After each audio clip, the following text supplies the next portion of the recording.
Hey, everybody, I'm going to explain to you what it means to invest in a show. I'm making this video so I can show the people at home as well as the people in class. And also, sometimes when I make videos, I stay on track a little better and we can get through more things in a class. So, hello if you're at home, or hello if you're at school. It's Mrs. Sensor. Investing in a Broadway show goes a little bit something like this. If you hear about somebody investing in something, that could mean many things. You could invest time. It means you're giving your time to the project. You could invest talent, which means you're in the show, you're using your acting skills, your singing skills, maybe your costuming, your sewing skills. But when we're talking about show business, and Broadway theater is a business as much as it's something people enjoy doing. It's their job, it's their livelihood. We talked about how once the pandemic hit and COVID hit, so many people were out of work. So it's a business. And if a business doesn't make money, it's not successful. So in this case, we're going to talk about investing money into a show. Investing money into a show is a lot like playing the stock market. You invest money and you buy stocks in a company. If that company makes money, you get more money. If the company loses money, you lose money. That's how the stock market works. The only other thing I can really compare it to that makes sense is to compare it to a horse at a racetrack. You do all your research, you find a horse that you think is a winner, and you put money on that horse. That horse wins the race, you win money. That horse loses the race, you don't get anything. So it's a little bit like that. It's a little bit of a gamble, it's a little bit of a risk, okay? So investing in a Broadway show would go something like this. You have your producer. Kiko is our producer. Kiko is producing a Broadway show called Phantom of the Practice Room. And Kiko goes to people that she knows are interested in investing in a Broadway show. It used to be you could invest in a Broadway show for not that much money if it was a small endeavor. Broadway shows have gotten really expensive and really big. So usually producers stick with people who they know have a lot of money and would want to invest in this show. It doesn't mean that common everyday people couldn't get involved with investing in Broadway shows. It's rare. The bigger the show, the more money it costs. So Kiko's going to go to our investor. I dropped our investor. Hold on. Okay, so Miss Flamingo here is our investor, and Miss Flamingo has had a wonderful career and has saved up a lot of money and wants to get into investing in Broadway shows. So Kiko comes to Mrs. Flamingo and says, Mrs. Flamingo, I know you have money. You would like to invest in one of the shows that I'm producing, and I got this great one. It's called Phantom of the Practice Room. And Mrs. Flamingo's like, oh, that sounds wonderful. And Mrs. Flamingo's going to invest $50. Now, to be honest with you, I don't know if you could ever invest $50 in a show. Shows are a lot of money. It'll probably be like between $5,000 and $50,000. But we're going to keep it really easy math-wise, and we're going to say $50. $50 for Mrs. Flamingo, and that's going to buy her 10% of the show. So Kiko has to find 9 other people to all buy 10% of the show, and she has a show. 100% will be given away, purchased, however you want to look at it, invested in. So for 10% of the show, Mrs. Flamingo gives $50. Sorry, $50 for 10% of the show. Then the producer works with the people that are making the show to make sure this is going to be a success, because the producer doesn't want to go back to its investors and tell them that they lost money. So Kiko does whatever she can to work with the people putting on the play, and that means the producer has a large say when it comes to a Broadway show and who the director is. What decisions, creative decisions, are even made because they want this show to make money for the investors. That's the producer's number one job when it's a Broadway professional show. The producer's number one job is to ensure that it makes money. Producers are different for other types of theater. If I had a producer when I'm producing I'm usually my own producer when we're working on the middle school play. I don't need someone to go out and make investments. The school covers the cost of our shows. We sell tickets to help cover the cost of our shows. I don't need to go find investors.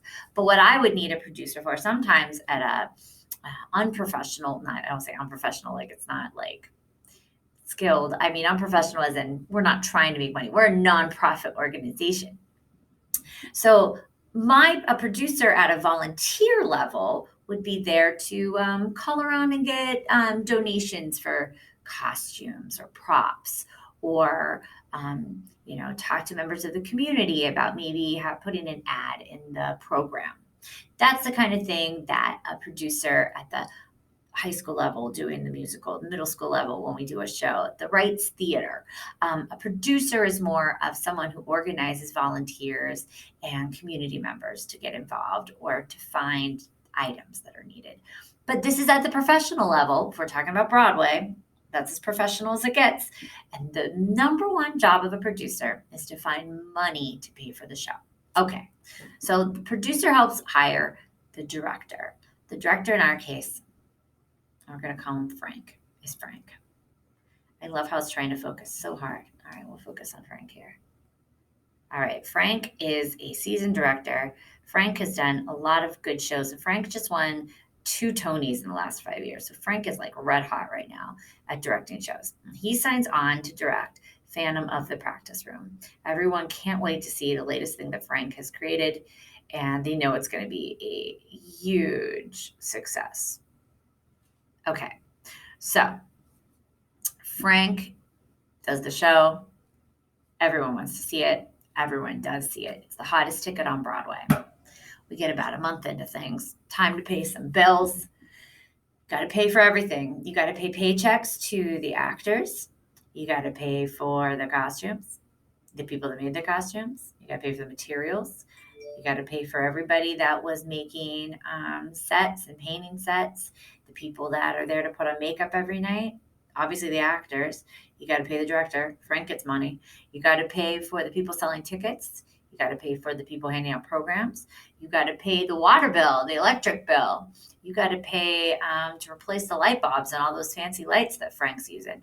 You got to pay for the microphones, the batteries for the microphones, and the people running the sound and the lights. There are about 100 jobs that happen backstage and on stage. You got to pay all those people, and you got to pay your bills, right? So you got to pay the person that wrote the show and the person that wrote the music for the show. Everything's been covered. None of the investors get any money until all the bills have been paid. So until all those bills have been paid, Miss Flamingo isn't going to get anything. Everything's been paid. Time to pay out the investors. Okay, let's say after all the bills are paid, that Phantom of the Practice Room has made $10,000. That's after the bills are paid. So we paid all the bills, we still have $10,000.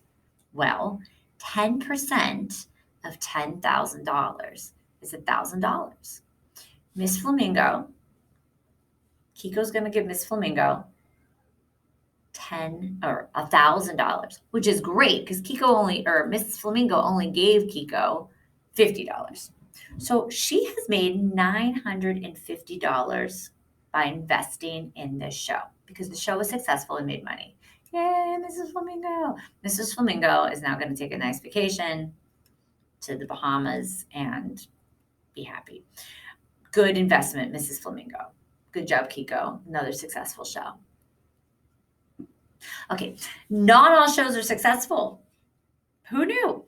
Now, if Phantom of the Practice Room goes on to be on Broadway for months and months and months, maybe years and years and years, every month Mrs. Flamingo is going to continue to get money for that show. That's a great investment. Sometimes there's shows that aren't great though. Okay, so let's go rewind a little bit. Rewind. Okay, so now we have Frank directing our show. Frank's not feeling it. It wasn't written very well. It doesn't really matter how good your director is if your source isn't good. there's going to be problems. So, the show wasn't directed, it was directed okay. His heart really wasn't in it. And the casting wasn't really good. The costume designer was a little out there. I mean, the whole thing's supposed to take place in the Wild West, and she had the main character wearing a spacesuit. So, I mean, that didn't make any sense. And the audience was confused. And there was a lot of problems with Phantom of the Practice Room. And it wasn't making money. They couldn't sell all the tickets, and they decided to close after 1 month. No more Phantom of the Practice Room. So they have to pay all the bills. Just like I said, all the people I said before still have to get paid. So after paying all those people and paying to keep the lights on and to heat the place and for the water bill and for the space cowboy costume, after everything's been paid, there's exactly $10 left in the bank account. Well, Miss Flamingo still gets 10% of that. So Kiko writes a check for $1 to Miss Flamingo. That's a horrible investment. Miss Flamingo just lost $49 of her hard-earned money. Poor Miss Flamingo. That was a bad investment, Kiko. You did her wrong. But that was just one scenario where the show failed. Let's go back to the good scenario. Everybody wants to invest in a show that's the next Hamilton or the next Wicked or the next Lion King. Everyone wants to invest in a show that's going to be successful. But the thing is, you never know what shows are going to be successful. Sometimes the craziest ideas can end up being the best shows on Broadway and the show everyone wants to see. It's well written and the music's catchy and everyone wants to be a part of it. And sometimes things look wonderful on paper and it's like this, who wouldn't want to see this show? This is going to be a great show. And unfortunately, it just doesn't come together. Maybe it's the direction, maybe it's the writing, maybe it's the performing, maybe it's just creative decisions that have been made, and it won't be a good investment. And you'll lose money. You never know which shows are going to be on Broadway for 20 years and which shows are going to close in 2 weeks. So that being said, hopefully that explains what investing in theater means to everyone. It is not as simple as just like, I'm going to give money, I'm going to get money back. It all depends on the success of the show. I hope this made sense. I hope it made it a little clearer about what investing in a show means. If Kiko ever asks you for money, I don't know if I give it to her. She's a cat. But if she ever asks you to invest in a show, do your research first. Make sure the show is written by someone who knows what they're doing. Make sure there's a really good director, and the costume lady's not too crazy. Sorry, I had to say hi to one of my 7th graders that just waved. Okay, so hopefully this explains investing and you learned something about that today. We'll see you later. Bye-bye.